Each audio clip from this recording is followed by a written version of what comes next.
नमस्कार। ऋषि आध्यात्म ज्योतिष संस्थान में आप सभी लोगों का स्वागत है।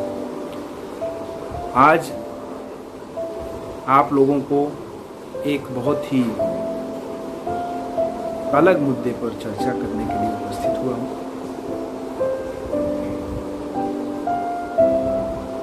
वीडियो अंत तक देखिएगा, क्योंकि आपको आज जो चीज़ हम बताएंगे उससे शायद आपके परिवार के बहुत सारे रिश्ते और पूरा परिवार बिखरने से बच जाए। हम देखते हैं कि हमारा घर अचानक टूटने लगता है, परिवार बिखरने लगता है, घर में कलह का वातावरण बन जाता है और घर परिवार में रोज आए दिन कोई न कोई बात को लेकर के विवाद शुरू हो जाता है।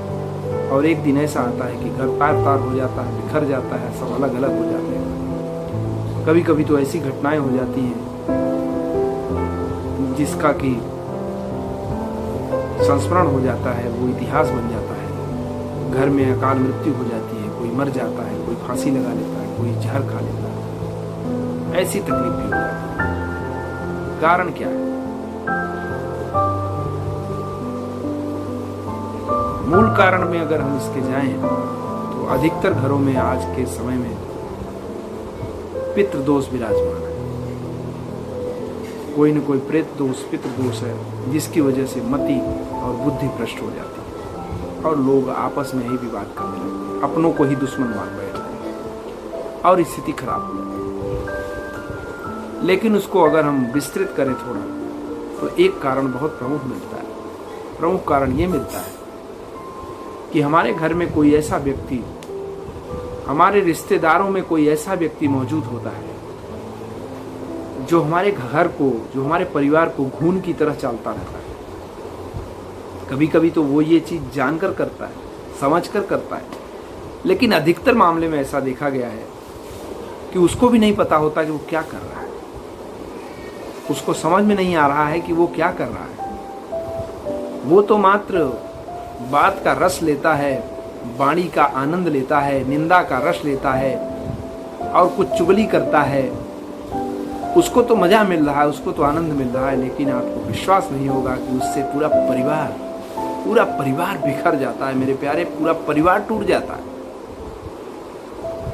और यह बात उसको समझने में और परिवार के समझने में बहुत देर हो जाती है। और कभी कभी तो टूट जाने के बाद भी समझ में नहीं आता कि हमारा परिवार टूटा तो टूटा, हमारी स्थितियां खराब हुई तो क्या। अच्छा खासा चलता हुआ परिवार, अच्छे खासे रिश्ते, पति पत्नी का रिश्ता हो या बाप बेटे का रिश्ता हो, माँ बिटिया का रिश्ता हो या फिर चाचा भतीजे का रिश्ता हो, दादा पोते का रिश्ता हो, कोई भी रिश्ता हो, भाभी और ननद का रिश्ता हो, ननद भाभी का रिश्ता हो, अच्छे अच्छे रिश्ते टूट जाते हैं। क्यों? मात्र और मात्र गलतफहमी, चुगली और निंदा से। हाँ, ये मैं सत्य कह रहा हूं, इसको आप आजमाइएगा।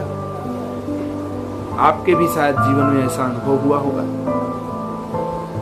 जैसे एक उदाहरण देता हूं, आपका अच्छा खासा परिवार चल रहा है, घर चल रहा है, लेकिन कोई आपकी बहन है, बुआ है, कोई बेटी है, कोई आपकी पत्नी की ननद है,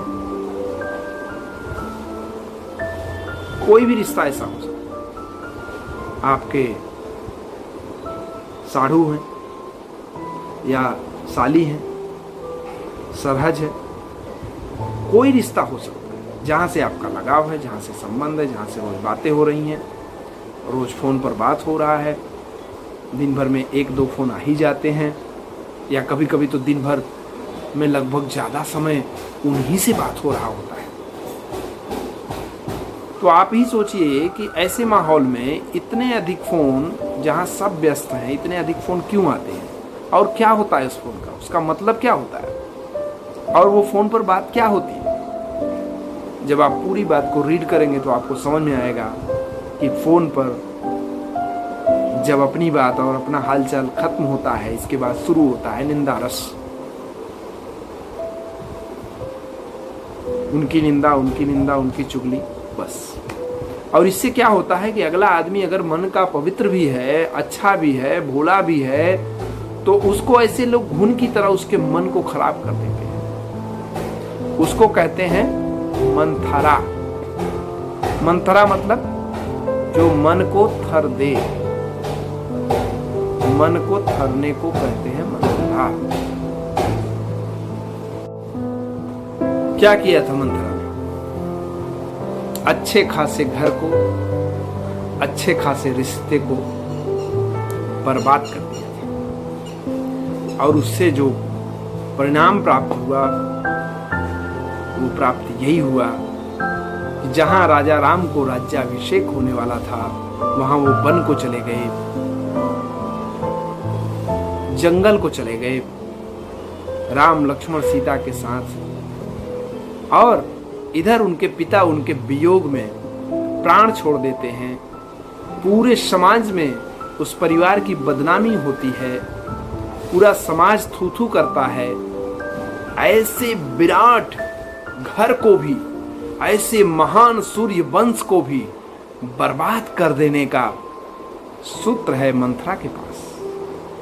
तो मेरे प्यारे, निवेदन यही है कि अगर घर परिवार को बचाना है, उनको अगर सही रखना है, परिवार को आपको स्वर्ग बनाना है, तो मंथरा से थोड़ा दूरी बना के रखिए और मंथरा को पहचानिए कि आपके घर में, आपके रिश्ते में कौन सी ऐसी मंथरा लगी हुई है जो मन को थर रही है, परिवार के मन को खराब कर रही है। ऐसे मंथरा को अपने घर से, अपने जीवन से दूर करिए। और मैं ऐसे मंथराओं से भी निवेदन करूं कि कभी कभी ऐसे लोगों को पता नहीं होता कि मैं क्या कर रही हूं, क्या कर रहा हूं, लेकिन उनको तब पता चलता है जब उनका घर टूटता है और उनके पीछे मंथरा लगे रहते हैं। और हद तो यह है, हद तो तब हो जाती है जब उनका भी घर टूट जाता है, फिर भी उनको पता नहीं चलता कि मेरा घर कैसे टूटा और मैं किसका किसका घर तोड़ दिया। निंदा रस, चुगली रस। और कभी कभी क्या होता है कि आपका मन बड़ा पवित्र होता है, मन अच्छा है, आप भावुक हैं, लोगों का भला चाहते हैं, भला चाहती हैं, सब कुछ सही है, फिर भी उस भावुकता में, उस अपनेपन में, अपनेपन की भाषा में भी आप बर्बाद करते हैं। कैसे? उसका भी उदाहरण दीजिए। जैसे मैके से फोन जाता है बिटिया, अरे बिटिया तुम अपना ध्यान रखना, काम कम करना, थोड़ा अपना वो करना है ना, और ज्यादा बर्दाश्त मत करना, ज्यादा सहना मत। ठीक है, ये क्या है? ये मंथरा वाला ही काम तो है। आप अपने बिटिया का जीवन, आप तो सोच रही हो कि अच्छा कर रही हूं, बिटिया खुश रहे, आपकी भावना गलत नहीं थी, लेकिन आपने वो सब शब्द जो बोया है अपनी बिटिया के कान में, उससे क्या हो रहा है कि वो बिटिया ने कुछ दूसरा ही समझ लिया। वो सोचती है कि माँ मेरी बहुत ही तैसी है और मेरा पति, मेरे सास, मेरे ससुर सब दुश्मन है। फिर दुश्मनों जैसा उसके अंदर बिहेव शुरू हो जाता है। फिर वो कालांतर में पूरे परिवार को डिस्टर्ब कर देती है, और यहाँ तक कि कभी कभी तलाक के नौबत आ जाते हैं और कभी कभी मुकदमे चलने लगते हैं और पूरा जीवन इधर का उधर का बर्बाद हो जाता है। दोनों परिवार खंड खंड हो जाते हैं, यहाँ जाकर पहुँचता है। तो हर घर में मंथरा, कैकेयी और दशरथ, कौशल्या भी है, राम लक्ष्मण सीता भी। पता नहीं कितने पति राम लक्ष्मण की तरफ वनवास झेल रहे हैं, अपने ही घर में वनवास झेल रहे हैं। हाँ, अपने ही घर में वनवास झेल रहे हैं मंथराओं के कारण। और पता नहीं कितने ननदों के कारण भाभियां, कितने भाभियों के कारण ननदें। अक्सर भाभियों के कारण ननद तो कम, लेकिन ननदों के कारण भाभियां ज्यादा परेशान हैं, डिस्टर्ब। लेकिन इन ननदों को यह भी समझना चाहिए कि मैं भी कहीं की भाभी हूँ और मेरी भी कोई ननद है, वो हमको किस तरह से ट्रीट करती है और मैं उसका कैसा दुख होता है। तो ये पूरा परिवार इस तरह से, ज्यादातर झगड़े स्त्री जातक के कारण ही होता है। कुछ पुरुष जातक भी ऐसे हो जाते हैं जो मंत्रा टाइप के होते हैं, वो भी इस तरह के काम करते हैं, लेकिन अक्सर इनको मौका नहीं मिलता। अक्सर ये खाना पीना बनाने के बाद देवियां खाली हो जाती हैं, तो इस तरह की चर्चाएं शुरू हो जाती है। और ये आजकल जो भस्मासुर है ना मोबाइल, यह भस्मासुर पूरे परिवार के एक एक परिवार को बर्बाद करते चला जा रहा है। तो मेरे प्यारे, अगर आपको भी अपने परिवार को बचाना है तो इन मंथराओं को पहचानिए। कैकेयी क्या है? कैकेयी कर्कशावाणी है। इन मंथराओं के भरने में आकर के जिस परिवार में जो भी व्यक्ति इन मंथराओं के चक्कर में आकर अपने परिवार को कर्कश वाणी में बात करना शुरू कर देती है, वही परिवार टूटने का काम शुरू हो जाता है कभी भी। और एक बात और, आप सोचते हैं कि बार बार कोई बात कह रहा है, वो अगर गलत कह रहा है तो कहने दो, उससे क्या फर्क पड़ता है, मैं सुन लेता हूँ, सुन लेती हूँ, कोई दिक्कत नहीं है। ना ना ना ना, यही बहुत बड़ी भूल है। आप ऐसा सोच कर ही भूल कर रहे हो कि कोई फर्क नहीं पड़ता, कोई कुछ बोले तो सुन लेती हूँ, सुन लेता हूँ, क्या दिक्कत है। नहीं, आपका पूरा जीवन बर्बाद कर रहा है अगला आदमी या अगली औरत। क्यों? क्योंकि झूठ बोलते बोलते बोलते बोलते वो आपके सबकॉन्शियस माइंड तक हावी हो जाता है। बार बार कचरा आप सुनते सुनते सुनते सुनते कचरा आने देते हो और एक दिन आप खुद कचरा बन जाते हो, आपको पता नहीं चलता। अच्छे अच्छे लोगों की ये दशा है। नहीं तो कैकेयी इतनी खराब नहीं थी।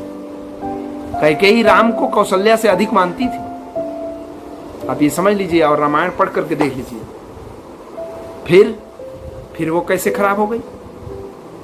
फिर उसने राम के वन का इतना कठोर निर्णय, ऐसा, हाँ वो बात ठीक है कि आप उसमें कहेंगे कि वो विधि का विधान था और वो राम को वन में जाना था, वो एक अलग है। लेकिन ये क्या है? ये आदर्श है, ये बता रहा है आपके जीवन को कैसे संभालना है। इसको संभालने के लिए ये नीति है, इसको समझिए। आपको अपने परिवार को अगर सुरक्षित रखना है, व्यवस्थित रखना है, तो सबसे पहला काम तो यही करिए कि मंथराओं के चक्कर में मत पड़िए। इनकी बातें ज्यादा देर मत सुनिए। इनको हो सके तो जीवन से हमेशा के लिए विदा करिए, और नहीं तो कम से कम जब भी इनकी बात हो तो इनको इन्हीं के लपेट में ले लीजिए, इन्हीं की भाषा में इनसे बात करने लगिए, उन्हीं के विषय में बोलिए, उन्हीं के परिवार के विषय में चर्चा करिए। इनको आपके परिवार के विषय में चर्चा करने की कोई आवश्यकता ना हो, और वो भी उनके परिवार के विषय में ज्यादा देर नहीं, 1 मिनट 2 मिनट बस बका दीजिए और फिर फोन रख दीजिए। ऐसे लोगों के फोन को अवॉइड भी करिए, तभी आपका जीवन सुरक्षित होगा, आपका परिवार सुरक्षित होगा। नहीं तो आप बर्बाद होंगे। इस बात को तय समझिए। मंथराओं को हटाइए, कर्कशा मत बनिए, कैकेयी मत बनिए, नहीं तो आपका परिवार टूटेगा। लक्ष्मण बनिए, जिसका लक्ष्य में ही मन हो वह लक्ष्मण है। अपने लक्ष्य में मन लगाइए, अपने परिवार को समेटिए और परिवार का एक लक्ष्य बनाइए, वहां परिवार को लेके जाना है और फालतू की बातों से कोई मतलब नहीं है। हम आए हैं मुक्ति प्राप्त करने के लिए, चुगली करने के लिए नहीं, झंझटों में फंसने के लिए नहीं, विवाद करने के लिए नहीं, ड्रामा करने के लिए नहीं। इस स्थितियों को कंट्रोल करना हो, नियंत्रित करना हो तो इस सूत्र को याद रखिए। मन को थरने वालों से दूर हो जाइए, इनको दूर रखिए। और उनका इंटेंशन क्या है? अधिकतर लोगों का इंटेंशन खराब नहीं होता, उनकी भावनाएं गलत नहीं होती, लेकिन उनकी स्वभाव होती है, उनका आदत होता है। मंथरा का भावना गलत नहीं था, उसका स्वभाव था चुगली कर करके वो गड़बड़ कर दी। वो भी तो कैकेयी का हित ही चाहती थी, लेकिन कैकेयी का हित हुआ क्या? बर्बाद हो गई कैकेयी। पहले तो विधवा हुई और इसके बाद अपने प्राण जैसे प्यारे पुत्र राम को, लक्ष्मण को खो दिया, सीता बहू को खो दिया, सारे समाज से सम्मान खो दिया, अपमानित हुई और जीवन भर के लिए कलंकित हो गई। तो जो भी मंथरा के द्वारा अपने आप को कान भरवाएगा वो कैकेयी ही बनेगा। उसका जीवन अपमानित होगा, उसका घर बर्बाद हो जाएगा और वो यहां भी सुख नहीं पाएगी, वहां भी सुख नहीं पाएगी। ये समझ लीजिए। इसलिए हमको लगता है कि आप लोग इस बात को समझ गए होंगे क्या करना है, कैसे रहना है। तो मंथरा को अपने से दूर करिए और मंथरा को भी सत्संग में लगा दीजिए। जब सत्संग में लगाएंगे उसकी भी बुद्धि सही होगी तो वो भी मंथरा वाला कार्य करना बंद करेगा। धन्यवाद, नमस्कार। अगर आपको वीडियो अच्छा लगा हो तो जरूर सभी लोगों तक ये वीडियो अवश्य पहुंचा दीजिए।